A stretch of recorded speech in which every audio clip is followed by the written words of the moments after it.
in the riverside town of Idera, where modern houses stood beside mud walls and Wi-Fi signals competed with rooster cries, there lived a girl who believed her face was her enemy. She was not poor, she was not cursed, she was not unloved. But every morning, before the sun finished rising, she stood before a mirror and declared war on herself. And by the time she understood what she had been fighting all along, she had already lost something she did not know could disappear. They say the mirror in her room still hangs there today, but it no longer reflects what it once did. Her name was Amara Okonkwo. I am 24 years old. I am a graduate of business administration. Smart, ambitious, sharp-tongued when needed. She lived with her aunt, Auntie Ifunanya, in a modest but respectable part of Idera. Her parents had cast years earlier, and her aunt raised her with discipline and warmth. Amara ran an online fashion page selling imported wigs, skincare products, waist trainers, and confidence packages, as she called them. Her page was growing. Her followers are increasing. Her income is stable, but her peace, unstable. Every day she scrolled through filtered lives, influencers with sculpted faces, perfect bodies, luxury vacations, proposal videos with drones. And though she smiled publicly, privately she kept a list in her mind. Nose too wide, skin too dark, waist not small enough, teeth not perfectly aligned. She edited her pictures before posting. She lightened her skin tone slightly, sharpened her jawline, smoothened her forehead. Each like felt like oxygen. Each comment felt like survival. And every compliment on her beauty felt like temporary relief. But the relief never lasted, because the mirror always waited. In Idera, there was a woman everyone respected, Mama Nkechi. She was not wealthy, not glamorous, not educated beyond secondary school, but people visited her for advice. She ran a small herbal shop by the roadside and carried herself like someone who understood life beyond appearances. One afternoon, Amara passed her shop. "Ah, Amara," Mama Nkechi called. "Come here." Amara forced a polite smile. "You sell beauty," the older woman said gently. "But do you feel beautiful?" Amara laughed it off. "Mama, this is business." But Mama Nkechi's eyes did not laugh. "Be careful what you sell repeatedly. It may begin to own you." Amara brushed it aside. Her blind spot was simple and dangerous. She believed insecurity was normal. She thought comparison was motivation. She assumed that if she could just improve herself enough, peace would follow. She did not notice that she was building her identity on shifting sand. It started small. A skin lightening serum she initially stocked for customers. She began using it herself. Then a popular body enhancement supplement. Then extreme dieting. Then injections were recommended quietly in a private clinic in the city. Non-surgical enhancement, the nurse said. Very safe.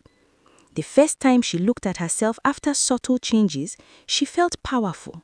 More attention online, more direct messages, more brand offers. Even David, a calm and thoughtful civil engineer who had admired her quietly for years, suddenly seemed more eager. But here was the crack forming. Every improvement created a new flaw to fix. Her nose now looked slightly off, her cheeks are not defined enough, her hips are not symmetrical. She invested more, earned more, altered more, and gradually something else changed. Her patience disappeared, her gratitude thinned, her joy shortened. One evening, while preparing for a live stream, her ring light flickered. The room went dim. In that dimness, she caught her reflection without filters. For a second, she did not recognize herself. It unsettled her. But instead of stopping, she upgraded her lighting equipment. A small reaction appeared on her skin. Nothing serious, the clinic said. Normal side effects. then swelling, then hormonal imbalance. Her energy dropped. Sleep became irregular. Her aunt noticed. "You are always tired," Auntie Funaya said sharply. But the real exhaustion came from maintaining an illusion. One day, during a public event in town, while speaking confidently about self-love and owning your beauty, she suddenly felt dizzy. Her vision blurred. She collapsed. The crowd gasped. The same followers who praised her beauty now whispered, "Is she okay?" At the hospital, the doctor's voice was firm. "You must stop these treatments immediately. Your body is reacting." Stop? But her brand depended on her appearance.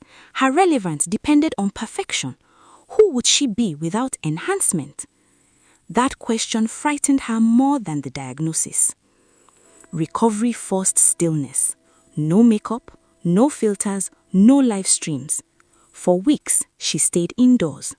At first, anxiety consumed her.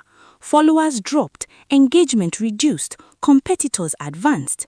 She felt invisible. One afternoon, Mama Nkechi visited. She sat quietly by Amara's bed. "Tell me," she said softly, "when did your face become your value?" Amara looked away. "I just wanted to be admired." Mama Nkechi nodded. "And now?" Amara's voice cracked. "I don't know who I am without it." That was the turning point. Not dramatic, not loud, but honestly. For the first time, Amara admitted something she had avoided. She did not hate her appearance. She feared being ordinary, and that fear had been driving every decision. Healing was slow, painfully slow.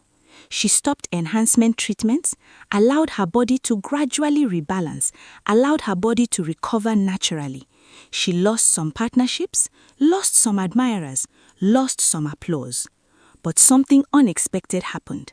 A smaller, quieter group of followers began asking deeper questions. "How are you really? What did you learn? Can you talk about pressure?"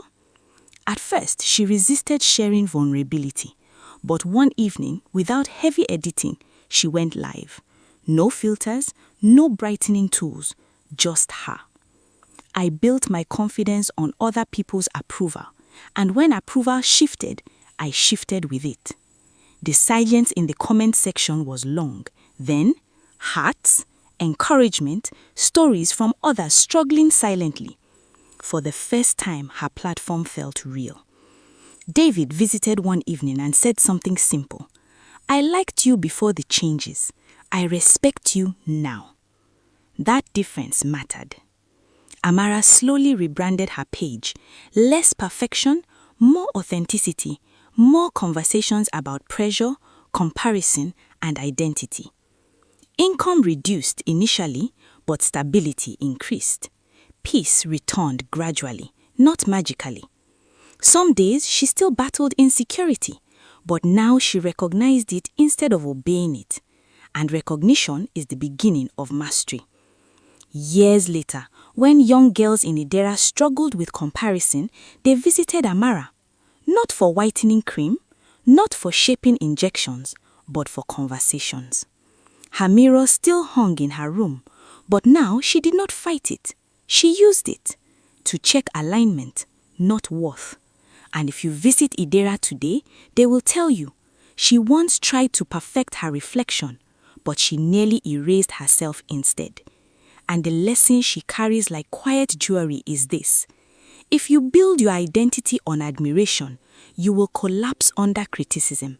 But if you build it on truth, even silence cannot shake you. If this story spoke to you, pause for a moment. Ask yourself, where am I seeking validation instead of growth? What enhancement am I chasing that is actually hiding insecurity? Am I building identity or decorating fear? If you found value in this modern folktale, don't just listen and move on. Subscribe to this channel for more deep African-inspired stories that challenge the way we think and live. Share this story with someone who needs to hear it. And in the comments, tell me, what mirror are you fighting right now? Because growth does not begin when we look perfect.